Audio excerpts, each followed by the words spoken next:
High, আজকের ভিডিওতে আমরা আলোচনা করব পিএইচপি কোডের বেসিক স্ট্রাকচার নিয়ে। আপনি যদি একদম নতুন হয়ে থাকেন তাহলে এই ভিডিওটি আপনার জন্য পারফেক্ট। চলুন শুরু করা যাক। পিএইচপি কোড লেখার জন্য প্রথমে যেটা দরকার হয় সেটা হলো পিএইচপি ট্যাগ। পিএইচপি ট্যাগ শুরু হয় less than question mark PHP দিয়ে আর শেষ হয় কোশ্চেন মার্ক গ্রেটার দেন দিয়ে। পিএইচপি সব কোড এখানে লেখা হয়, এই মিডিলেই লেখা হয়। পিএইচপি ফাইলের এক্সটেনশন অবশ্যই .php করা লাগবে। এখানে দেখুন আমি নিছি welcome.php ফাইল। যদি সব কোডগুলো PHP তে হয় তাহলে অনেক সময় আমরা ইনটেক বাদ দিয়েও দিতে পারি, সেভ করতে পারি। এখন দেখুন আমরা এখানে একটাই PHP ইকো এখানে দেখালাম যে ইকো ওয়েলকাম। আমাদের মনে রাখা লাগবে যে পিএইচপিতে প্রত্যেক লাইনে শেষে সেমিকোলন দেওয়ার লাগে।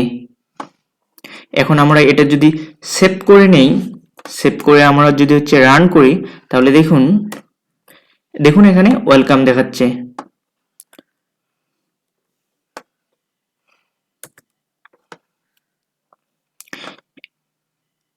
এখন যেহেতু এটা welcome.php ফাইল এবং শুধু PHP আছে, আমরা এটা ইনটেক বাদ দিয়েও করতে পারি। দেখুন চলে আসতেছে, তবে আমরা সব সময় এটাই ব্যবহার করব। এখন আসি আমরা PHP এর ভেরিয়েবল নিয়ে।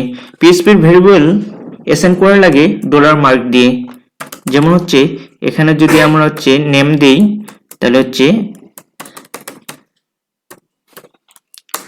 আমরা এখন যদি ইকো করি, এখন আমরা যদি এটা সেভ করে দেই এবং রান করি, দেখুন এখানে কিন্তু আউটপুট চলে আসতেছে।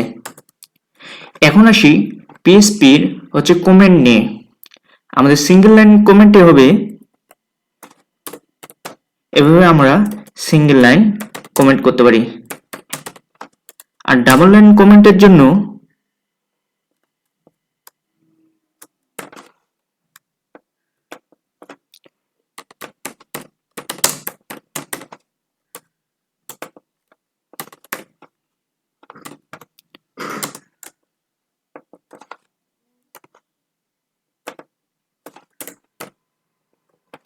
এভাবে আমরা ডাবল লাইন কমেন্ট করতে পারি। এই কমেন্টগুলো PHP কোডের কোনো পরিবর্তন করে না, কিংবা PHP কোনো ইফেক্ট করে না এই কমেন্টগুলো। এখন আসি যদি PHP HTML এ লেখা লাগে তাহলে কিভাবে লেখা লাগবে।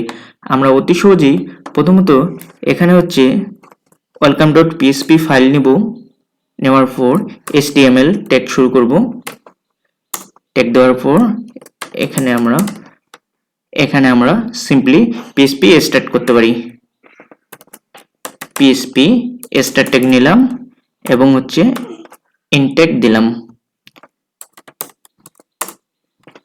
স্ট্রিং। এখন যদি আমরা রান করি, দেখুন স্ট্রিং, অর্থাৎ আমাদের এটা কাজ করতেছে।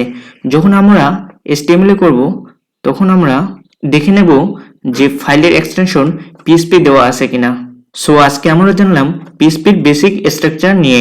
PHP শুরু হয় দুটি ট্যাগের মাধ্যমে, এটা start tag, less than question mark, then PHP, এবং শেষে ইনটেক অর্থাৎ কোশ্চেন মার্ক এবং গ্রেটার দেন। আজকের ভিডিওটি এ পর্যন্তই। যদি ভিডিওটি ভালো লাগে থাকে তাহলে অবশ্যই একটি লাইক করুন, কমেন্ট করুন এবং বন্ধুদের সাথে শেয়ার করুন। ধন্যবাদ।